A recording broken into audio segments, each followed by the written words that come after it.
Now, I would like to call on stage uh, Professor Dr. Ajay Singh, Director, AIIMS Raipur in Bhopal. We welcome you, sir. सबसे पहले बहुत बहुत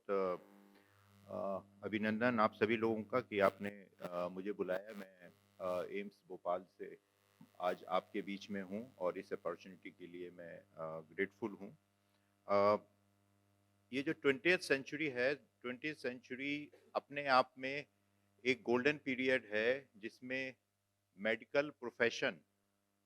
का रूप change हो रहा है। मेडिकल प्रोफेशन डॉक्टर्स जो हैं वो सिर्फ इलाज के लिए नहीं बैठे हैं,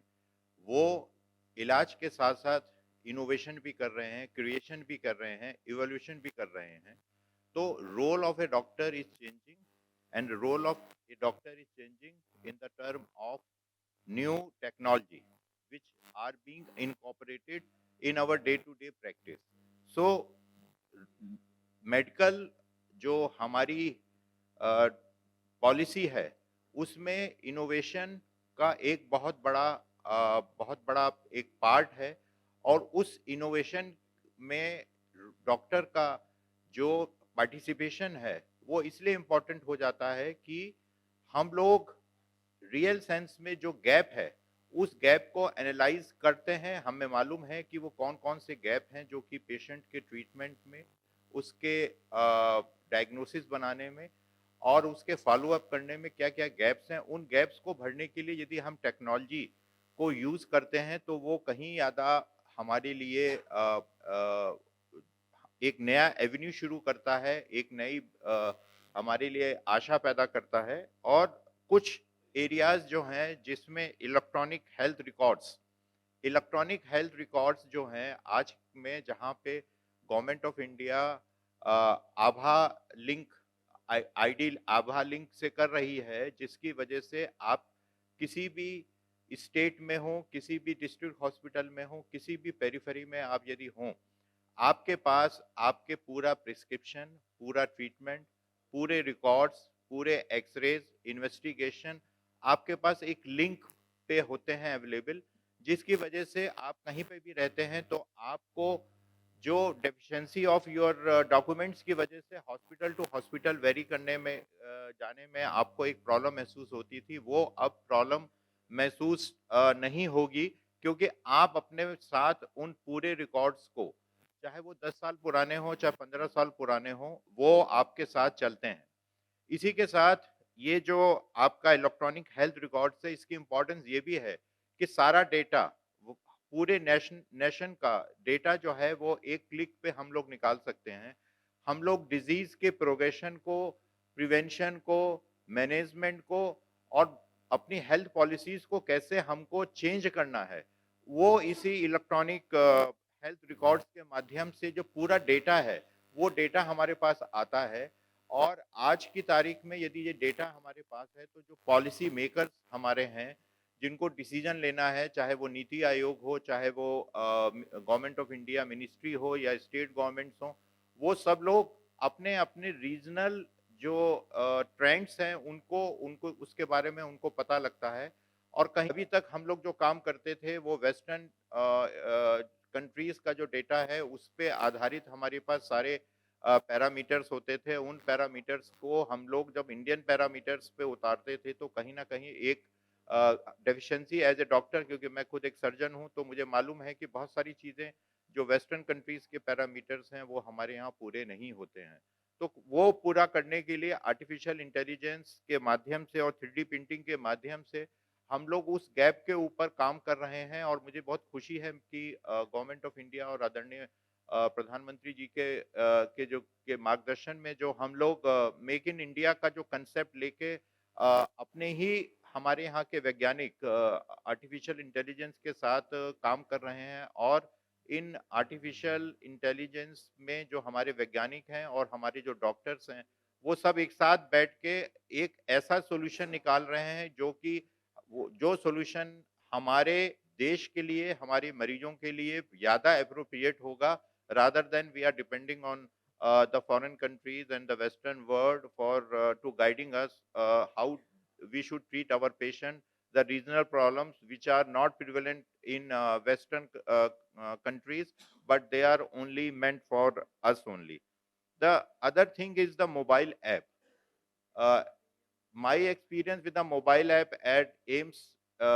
Bhopal is very, very good, because we are able to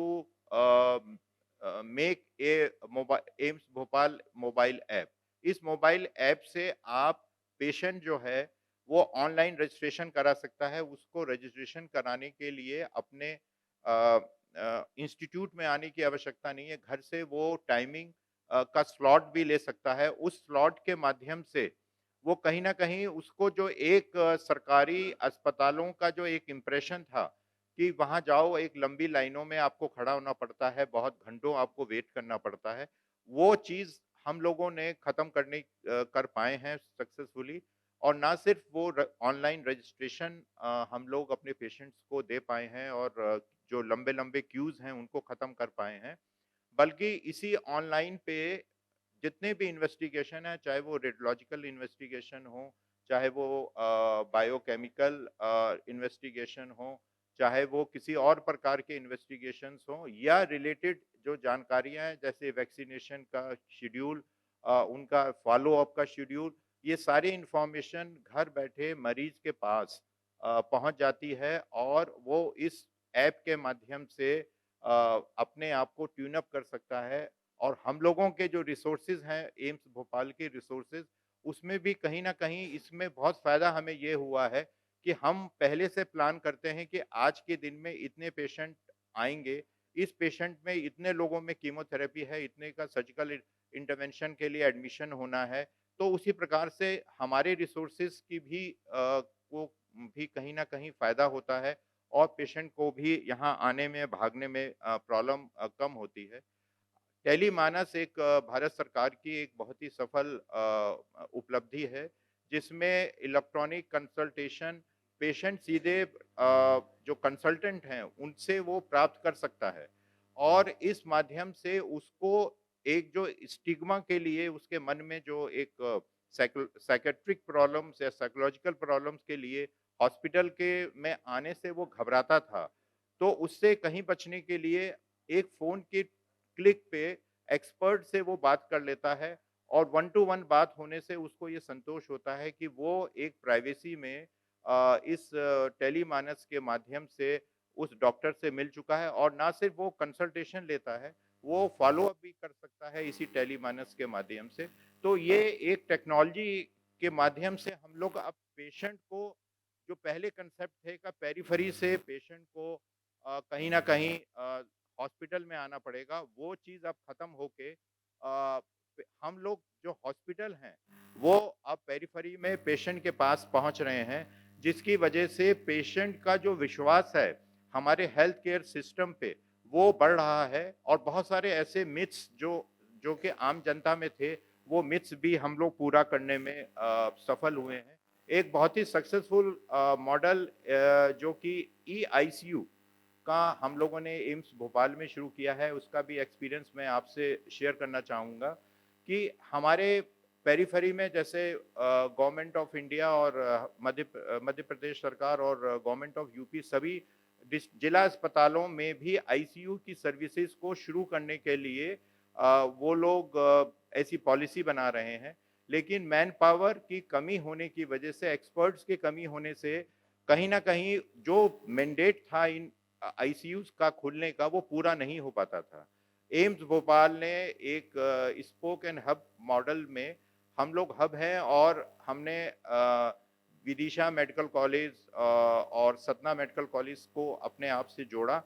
और उसको जोड़ने के बाद हम लोगों ने ये देखा कि हम वहाँ के आईसीयू के जो हमारे एक्सपर्ट्स हैं, वो हमारे एम्स भोपाल के एक्सपर्ट से सीधे कम्युनिकेशन करके अपनी प्रॉब्लम को, पेशेंट की केयर को, पेशेंट के ट्रीटमेंट को, डोजेज़ को, फ़ॉलो-अप को, प्रोग्नोसिस को, सब चीज़ों को वो हमारे तक पहुँच सकते हैं। और हमने देखा कि इन 2 जगहों से, जो ये 2 मेडिकल कॉलेजेस हैं, 2 डिस्ट्रिक्ट हैं, उनसे हमारे यहाँ पे कहीं न कहीं बिल्कुल कम हो गया, खत्म हो गया। तो ये एक ऐसा मॉडल है जो मुझे लगता है कि वन स्टेट वन हेल्थ के कंसेप्ट को हम लोगों को अपनाना चाहिए और पूरे स्टेट में एक एक इक्वल एसओपी बना के हमको ये ट्रीटमेंट करना चाहिए। और ये जो इलेक्ट्रॉनिक कंसल्टेशन है, इलेक्ट्रॉनिक आईसीयू है, ये हम लोगों को जोड़ता है पेरिफेरी के मेडिकल सिस्टम से। नेक्स्ट चीज़ जो आज के ज़माने में जो टेक्नोलॉजी बहुत हेल्प कर रही है, वो हॉस्पिटल ट्रीटमेंट के साथ-साथ जो एजुकेशन है, ट्रेनिंग है, जो मेडिकल ग्रेजुएट्स की जो ट्रेनिंग है, उसमें बहुत ज़्यादा एक फ़ायदा दे रही है, जो कि सिमुलेशन लैब्स पे हम अपने स्टूडेंट्स को, अपने डॉक्टर्स को हम लोग अब ट्रेन कर रहे हैं। जो काम पहले कैडवर की पे हम लोग सर्जिकल चीज़ों को, प्री ऑपरेटिव प्रोसीजर्स को हम लोग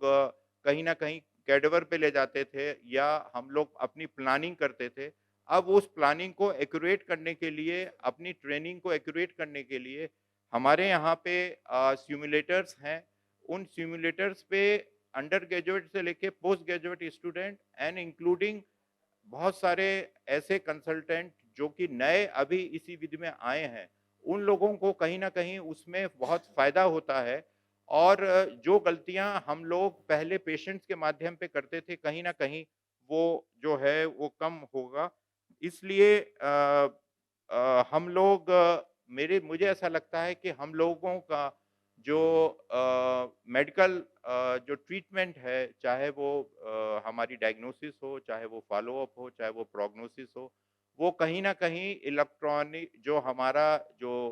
टेक्नोलॉजी है, उसकी वजह से उसमें पूरा बहुत ही ज़्यादा चेंज आया है और मुझे पूरा विश्वास है कि सरकार जो है, चाहे वो राज्य सरकार हो, चाहे वो भारत सरकार हो, इसको आगे बढ़ाएगी। इसी के साथ एक बार फिर आपने मुझे बुलाया, उसके लिए बहुत-बहुत धन्यवाद।